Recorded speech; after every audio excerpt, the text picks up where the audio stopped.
जिस तरीके से कल आपका उपेंद्र दत्त शुक्ला की पत्नी ने समाजवादी पार्टी का हाथ थामा है, पूरा परिवार शामिल हो गया, उसको आप कैसे देख रहे हैं कि एक संवेदना के तरीके से आप इसको नहीं देख रहे हैं कि परिवार कहीं ना कहीं लंबे समय से आघात हुआ था और उनको भी ज़रूरत थी कि बीजेपी उनका साथ दे? उस परिवार के साथ हमारी पूरी सहानुभूति है, हर भाजपा कार्यकर्ता समर्थक सबकी सहानुभूति और रही है और रहेगी। अब कुछ गलत फैसले परिस्थितियों में ले लिए जाते हैं, मेरा मानना है कि किस कारण से हुआ ये तो वही बता सकते हैं। अगर मुलायम सिंह उनके बहुत शुभचिंतक थे तो सहीजनवा से दे दिए होते हैं ना टिकट, यहाँ तो शहीद करने के लिए दे दिए ना। उस परिवार को एक तो भगवान ने उनको दिया, उनके साथ जो गलत हुआ और ऊपर से उन्होंने और गलत कर दिया। उस परिवार के साथ मेरी पूरी सहानुभूति है। उस जाति की, ब्राह्मण जाति की क्या नाराजगी है, योगी जी से क्या कहेंगे? पहले तो उस महान आत्मा को मैं विनम्र श्रद्धांजलि दूंगा, उपेंद्र बाबा जी के परिवार को। ठीक है, आप क्या बताना चाहेंगे? देखिए, यहाँ तो महाराज जी 100% जीतेंगे, लेकिन पूर्ण बहुमत की सरकार इनकी नहीं आ रही है, ये सत्य है। अच्छा, हाँ। यहाँ से फिर से एक बार, यहाँ से गोरखपुर सदर से योगी जी मैंने ये पूछा कि आपको नहीं लगता है कि उनकी नाराजगी है कि आज वो योगी जी के विपक्ष में खड़े? नाराजगी मतलब ये थोड़ी ना है कि अब उनके लड़के को टिकट दे दिया है, किसी को टिकट दे दिया जाए, ठीक है। अगर ये भाजपा है, यहाँ बहुत पेशेंस बना के रहना पड़ता है। पद और प्रतिष्ठा बहुत पेशेंस बनने के बाद मिलती है, और जिसके पास पेशेंस नहीं है उसके लिए भाजपा में जगह नहीं है। बहुत से लोग उपेक्षित, शिव प्रताप शुक्ला जी गवाह है, 14 साल उपेक्षित पड़े रहे। चलिए, अन्य जनता से भी बात कर लेती हूँ इस बारे में। पक्ष कहती है कि हमारी लाई हुई योजना है। शादी लड़के की तय होती है और पिता बाप करता है, तो इसका मतलब शादी बाप की नहीं होती है, लड़के की होती है। तो विपक्ष का कहना है काम, लेकिन यहाँ जो काम हुआ है उसके आधार पे पूज्य महाराज जी को वोट मिलेगा। किसी भी पक्ष से नहीं हूँ, मैं तो अलग खुद एक पार्टी का मेंबर हूँ। अच्छा, मैं तो खुद अलग एक पार्टी का मेंबर हूँ, जिस पार्टी को अभी यहाँ पे कोई जान ही नहीं रहा है। मैं तो उस पार्टी का मेंबर हूँ। अच्छा, तो क्योंकि ये एक ऐतिहासिक चुनाव है जिसमें सारे तरीके की प्रचार प्रसार डिजिटल माध्यम से हो रही है। 2022 के विधानसभा चुनाव में अब कुछ ही दिन बाकी हैं और ऐसे में हर पार्टी का प्रत्याशी अपने प्रचार प्रसार में लगा हुआ है और इसी के साथ तमाम तरीके की हर पार्टी अलग अलग जुमले कर रही है। और अगर गोरखपुर शहर की बात की जाए तो इस समय गोरखपुर विधानसभा, शहरी विधानसभा क्षेत्र की पे सबकी नज़रें टिकी हुई हैं, क्योंकि इस बार योगी आदित्यनाथ यहाँ से प्रत्याशी हैं। उसी के साथ अब चंद्रशेखर आज़ाद, जो कि भीम आर्मी के अध्यक्ष हैं, माना जा रहा है कि वो भी यहाँ से चुनाव लड़ेंगे। वहीं एक लंबे समय से एक परिवार जो कि बीजेपी से जुड़ा हुआ था, आज कल ही उनकी पत्नी ने समाजवादी पार्टी का दामन थामा है। ऐसे में गोरखपुर में कौन होगा, इस गोरखपुर की सत्ता में इस बार कौन होगा, इस बारे में यहाँ पे जनता से बात करते हैं। इनका क्या कहना है इस पे। पहले तो आपका नाम जानना चाहूँगा। अनुपम। अच्छा, अनुपम जी, किसी पार्टी से हैं आप? हाँ, समर्थक हूँ। समर्थक हैं, चलिए ठीक है। क्या कहना है आपका इस बार अगर गोरखपुर के शहरी विधानसभा क्षेत्र की बात की जाए, योगी जी उम्मीदवार हैं, ऐसे में सामने से तमाम दावेदार आ रहे हैं, क्या लगता है आपको? कोई फर्क नहीं पड़ता, एक तरफा चुनाव है ये योगी आदित्यनाथ के पक्ष में। ये हमारा सौभाग्य है कि योगी जी गोरखपुर शहर से चुनाव लड़ने आए, नहीं तो उन्हें तो बहुत जगहों से लड़ाया जा रहा था, कहीं से जीतते तो विधायक बन जाते। ये हमारे गोरखपुर शहर वासियों का स्वभाव है, एक किस्मत है। हम बहुत किस्मत वाले हैं कि योगी जी ने यहाँ से पर्चा भरे, और हम अब हमारे दायित्व तो बनता है सबसे ज़्यादा मतों से विधानसभा में चुने हुए विधायकों में सबसे ज़्यादा मतों से चुन के योगी जी जाए। सौभाग्य के रूप में ये हमारा सौभाग्य, बिल्कुल सौभाग्य है। योगी जैसे व्यक्ति जो हम लोग के बीच में आए चुनाव लड़ने के लिए, सारी जगह छोड़ते हुए, तो हम लोग के लिए तो सौभाग्य है ना, अपनों के बीच में आए। जिस तरीके से कल आपका उपेंद्र दत्त शुक्ला की पत्नी ने समाजवादी पार्टी का हाथ थामा है, पूरा परिवार शामिल हो गया, उसको आप कैसे देख रहे हैं कि एक संवेदना के तरीके से आप इसको नहीं देख रहे हैं कि परिवार कहीं ना कहीं लंबे समय से आघात हुआ था और उनको भी ज़रूरत थी कि बीजेपी उनका साथ दे? उस परिवार के साथ हमारी पूरी सहानुभूति है, हर भाजपा कार्यकर्ता समर्थक सबकी सहानुभूति और रही है और रहेगी।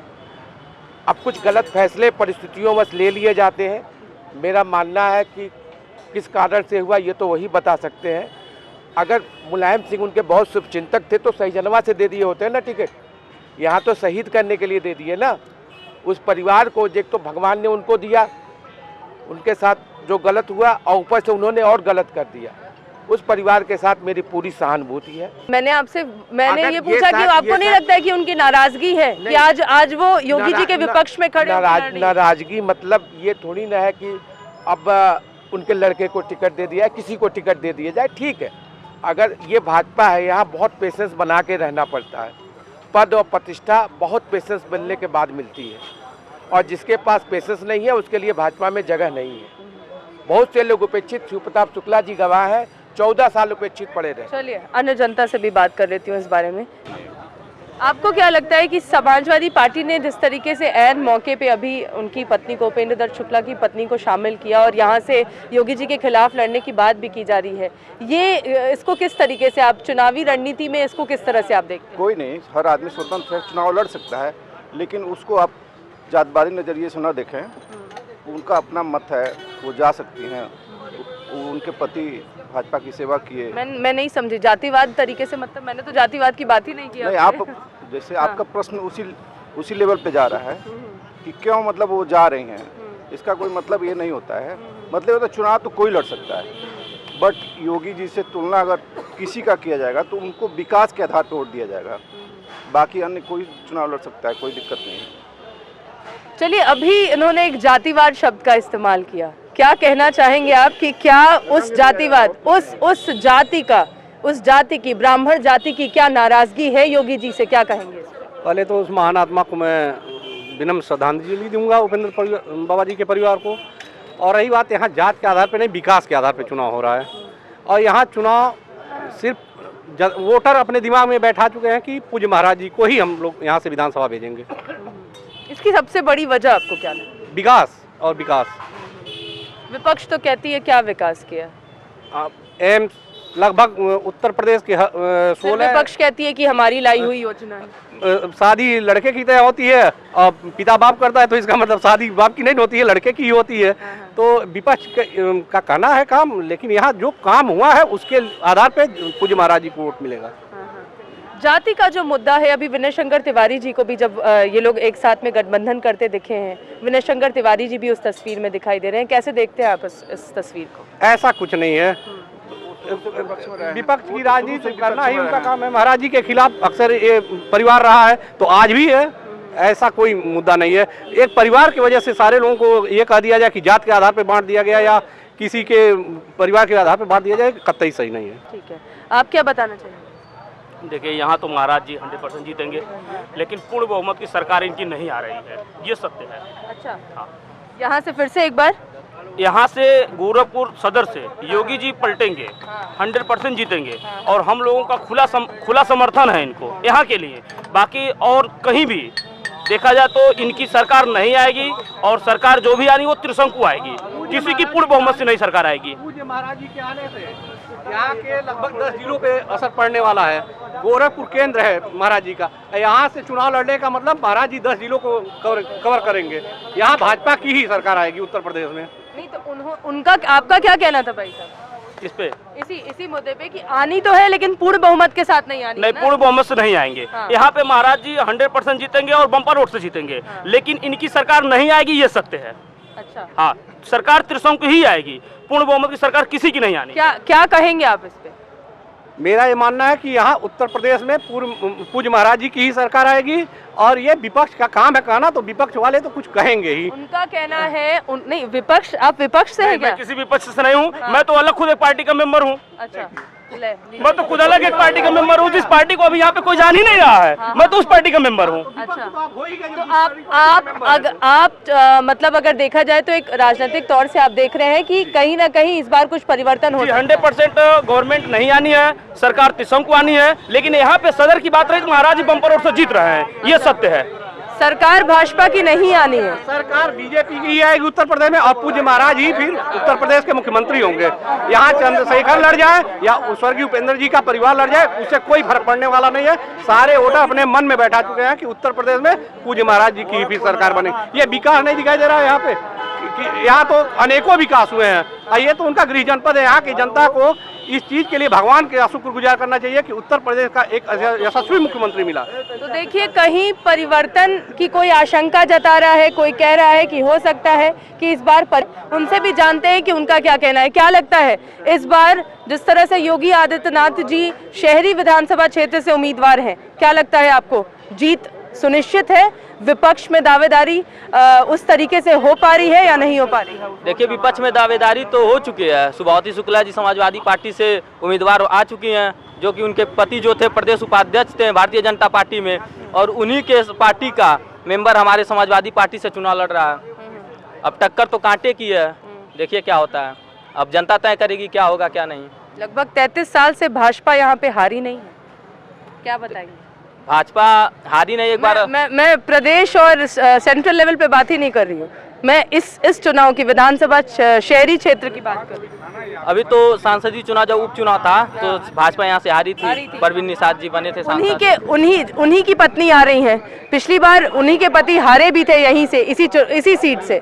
फिर भी आपको लगता है कि इस बार कुछ परिवर्तन हो सकता है? जी, टक्कर दे सकती हैं, और जीतना ना जीतना तो जनता के ऊपर निर्भर करता है। जी। एक तरफ विपक्ष में हम लोग चंद्रशेखर आजाद को भी देख रहे हैं, उस पे आप क्या कहना चाहेंगे? चंद्रशेखर आजाद पे जो है कि अभी उनका वो उतना टक्कर नहीं दे पाएंगे। हाँ। जो लड़ाई जो है समाजवादी पार्टी और भारतीय जनता पार्टी के बीच में रहेगी।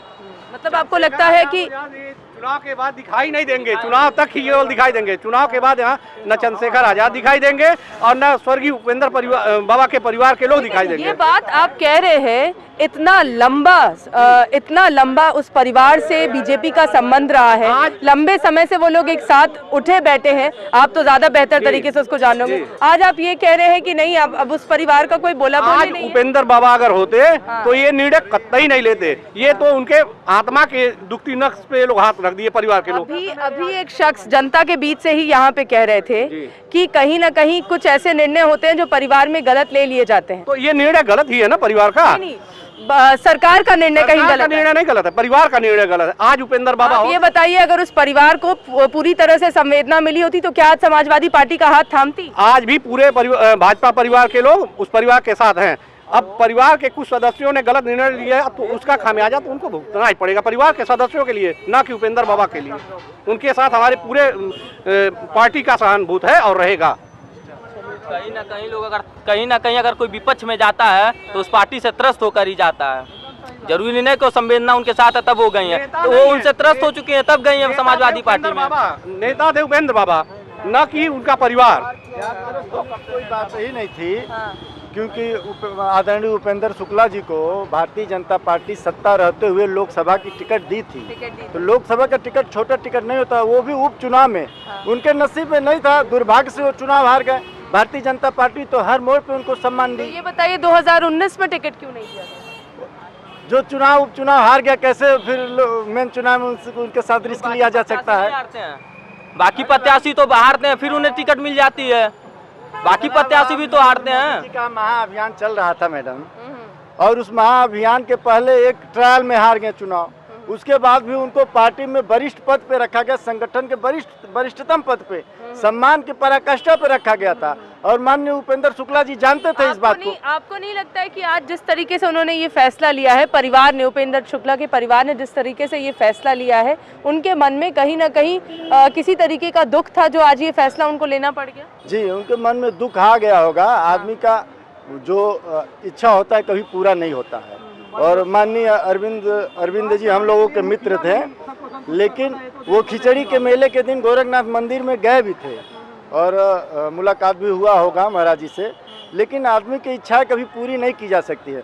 उनको भी एक बार अपने वरिष्ठ लोगों से राय लेना चाहिए था। हमको नहीं लगता उनके शुभेच्छुक कोई भी ये चाहता था कि वो भारतीय जनता पार्टी परिवार छोड़ करके समाजवादी पार्टी में जाए। चलिए, आप क्योंकि युवा वर्ग से हम इस बारे में बातचीत कर रहे थे, क्या लगता है आपको 2022 के विधानसभा चुनाव में किसकी जीत हो? देखिए, जीत समाजवादी पार्टी को रही है, परिवर्तन तय है। अब उत्तर प्रदेश की बात ना कीजिए, गोरखपुर में ही आ जाइए।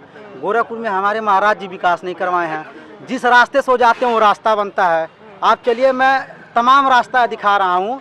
बहुत से ऐसे रास्ते हैं जहाँ पे जो रोडें नहीं बनी है, ना नाली साफ हुआ है, भगत चौराहे से लेके ट्रांसपोर्ट नगर से लेके हर वो जगह। एकदम बेबुनियाद बात का मैं आपको दिखा दे रहा हूँ और सुनिए, देखिए विद्यालय बंद है, बच्चों का विद्यालय बंद है और ठेका चालू है। यहाँ पे शराब बिक रहा है, बच्चों का विद्यालय बंद है।